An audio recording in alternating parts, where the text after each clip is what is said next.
Hi welcome to Jessie foods and home remedies. ఈరోజు ఇంట్లో ఉండే ఇంగ్రీడియంట్స్తో ఆరెంజ్ జెస్ట్ అండ్ ఆరెంజ్ జ్యూస్తో ఎంతో ఈజీగా ప్రిపేర్ చేసుకునే ఆరెంజ్ కేక్ రెసిపీ నేను మీకు చూపించబోతున్నాను. నేను చెప్పిన క్వాంటిటీ తిని చేయండి, పర్ఫెక్ట్ ఆరెంజ్ కేక్ అనేది రెడీ అవుతుంది. సో ఏమాత్రం లేట్ చేయకుండా రెసిపీ ఎలా చేయాలో చూద్దాం. దీనికోసం ఒక మిక్సింగ్ బౌల్లో 1.5 కప్ ఆటా తీసుకోండి అండ్ ఇందులోనే 1 teaspoon baking powder and half teaspoon baking soda తీసుకోండి. ఇప్పుడు ఈ డ్రై ఇంగ్రీడియంట్స్ అన్నీ ఒకసారి బాగా మిక్స్ చేసుకొని పక్కన పెట్టేసుకోండి.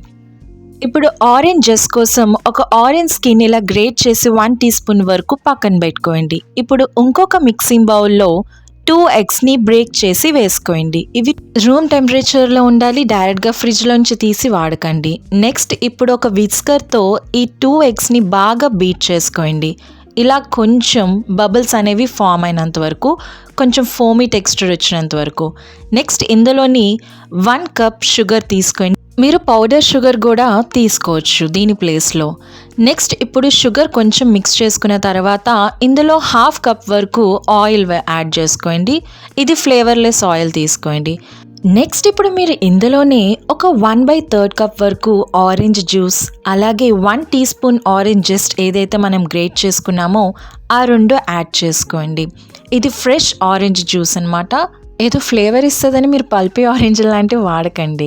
నెక్స్ట్ ఇప్పుడు ఇందులోనే మనం ఆల్రెడీ డ్రై ఇంగ్రీడియంట్స్ ఏదైతే ఉన్నాయో అవి 2 బ్యాచెస్గా వేసుకొని బాగా మిక్స్ చేసుకోండి. కట్ అండ్ ఫోల్డ్ మెథడ్లోనే చేయాలనేది ఏమీ అవసరం లేదు. నేనైతే డైరెక్ట్గా ఇలా మిక్స్ చేసుకున్నాను, కాకపోతే ఓవర్గా మిక్స్ చేయొద్దు.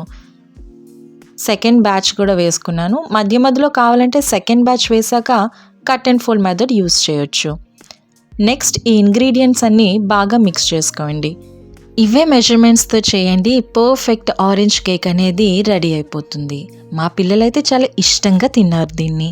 అండ్ ఇప్పుడు ఈ కన్సిస్టెన్సీకి మిక్స్ చేసుకున్న తర్వాత దీంట్లోనే మనం కలర్ కోసం ఒక 2 to 3 డ్రాప్స్ వరకు ఆరెంజ్ ఫుడ్ కలర్ అనేది యూస్ చేశాను. ఆరెంజ్ ఫుడ్ కలర్ అనేది టోటల్గా ఆప్షన్. కలర్ అనేది కంపల్సరీ వేయాలనే రూల్ అయితే మాత్రం అస్సలు లేదు.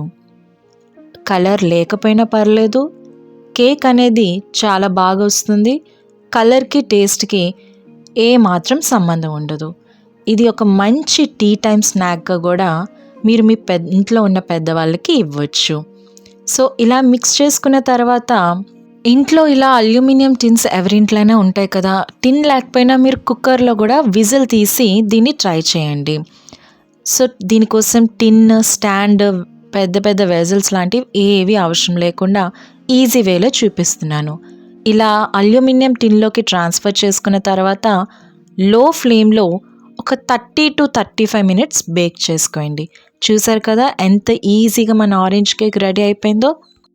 చూసారు కదా ఎంతో ఈజీగా ఇంట్లో ఉండే ఇంగ్రీడియంట్స్తోనే పర్ఫెక్ట్ ఆరెంజ్ కేక్ అనేది రెడీ అయిపోయింది. ఇది ఒక మంచి టీ టైమ్ స్నాక్గా కూడా చాలా బాగుంటుంది. మా పిల్లలైతే చాలా ఇష్టంగా ఎంజాయ్ చేసి తిన్నారు. మీరు కూడా డెఫినెట్గా ట్రై చేసి మీ ఇంట్లో వాళ్ళకి పెట్టండి. ఈ వీడియో కనుక నచ్చినట్టయితే లైక్ అండ్ షేర్ చేయండి, అలాగే మన ఛానల్ని సబ్స్క్రైబ్ చేసుకోండి. Please support and until next video, take care and bye.